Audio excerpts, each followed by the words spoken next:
It could be the greatest merger of all time or a geopolitical disaster. Shark Tank star and proud Canadian Kevin O'Leary is making a stunning claim that half of his fellow Canucks, that's about 20 million people, are open to President-elect Trump's bold pitch to make Canada the 51st state. And he's even willing to go down to Mar-a-Lago to help broker the deal. Watch. Canadians over the holidays, the last 2 days, have been talking about this. They want to hear more. Think about the power of combining the two economies, erasing the border between Canada and the United States, and putting all that resource up to the northern borders where China and Russia are knocking on the door. So secure that, give a common currency, figure out taxes across the board, get everything trading both ways, create a new, almost EU-like passport. I like this idea, and at least half of Canadians are interested. And that's not the only person showing up at Mar-a-Lago. Two top Canadian cabinet members are meeting with Trump's team and border czar Tom Homan today.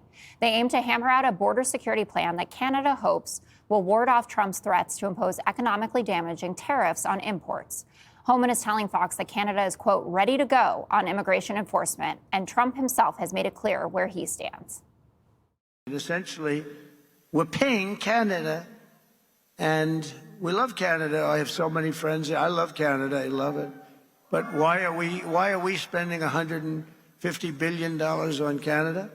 Yet Canada allows people and drugs to flood in through our northern border.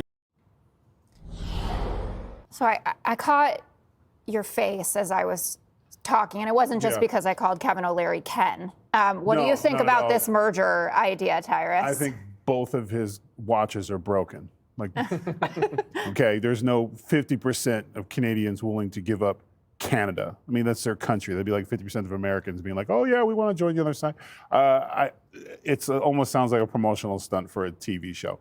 I think the Canadian government is paying attention because President Trump is putting tariffs. He's trolling them. He's having a good time with it, and maybe Mr. Wonderful is trying to get in on it. But 50%, I'd love to see the poll. Like, you know, it goes back to what this administration is trying to do is not a laughing matter. President Trump is putting his foot down, and he's using tariffs to get them to come to the table. I think there's a huge conservative presence in Canada, but we haven't seen it for a long time. And let's be honest, if Canada became a country that will play along with this game, okay, it would be, they're one of the most liberal countries, which means the 2 Senate seats that they would have would make Jessica's day because they would both be liberal and would lose the Senate. So thank you, no, we're good. Okay. No deal, as they would say in Guppy Tank or Shark Tank or whatever it is. Shark Tank, which I was watching last night before I go to bed. Traitor. Just kidding. Really? It's so good. So Trump is getting his desired effect, right? People are coming. He's holding court there. He has his transition team down there. But this is pretty high stakes in terms of trade with Canada. So they buy 300 billion of our goods. We buy about 340 billion of their goods. And as last I checked, the USMCA was negotiated by Trump 1.0. So where do you think we end up in all of this, Katie?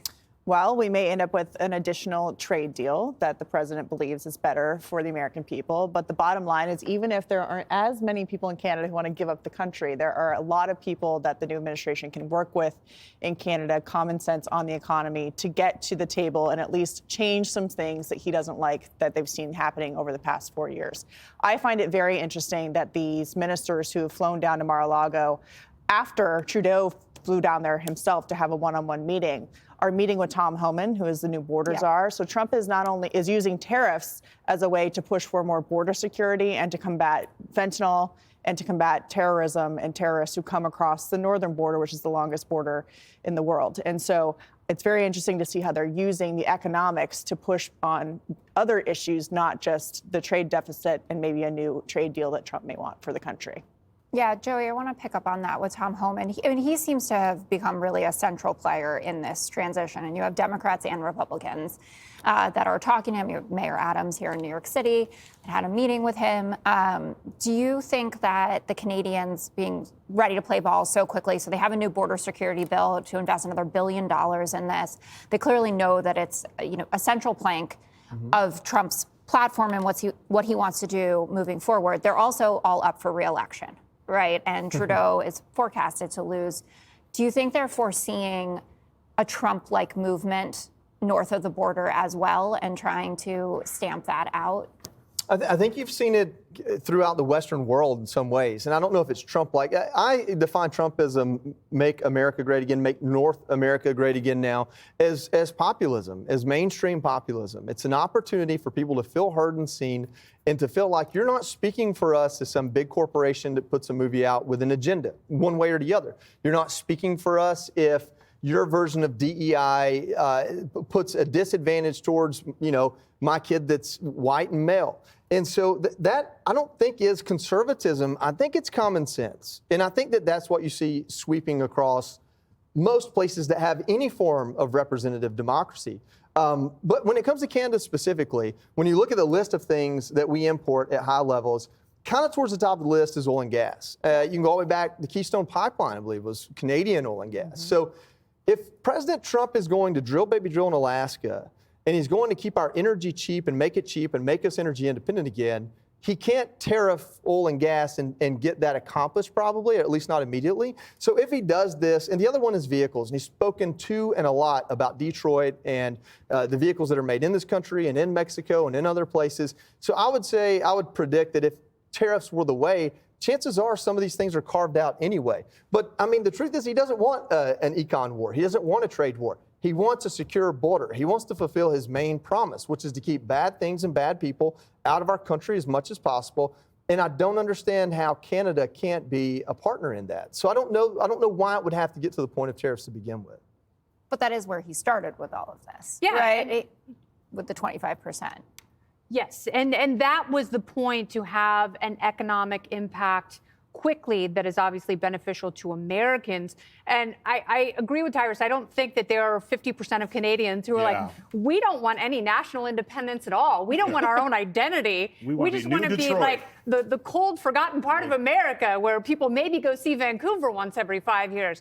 I don't think they're dying for that either, but I do have faith that these Canadian conservatives do want a better way of life. Canada has some really manly men, and they are forgotten because they're represented by Justine Trudeau, who wanted to give Americans a lecture that, we failed because we didn't elect Kamala and we didn't elect Hillary. Well, that's because American voters rationally looked at these two candidates and said, maybe they don't represent my personal interests. And they look at Donald Trump and they go, I like some of the things he has to say. I'm going to give him a shot once again. But the difference is there are a lot of Americans who want their politicians to work with Donald Trump, not just work against him. And I think that might be how a lot of Canadians feel. But they also want the agreement to benefit their lives economically and in every other way possible. If that means that it's easier to travel between the United States and Canada, that's fantastic.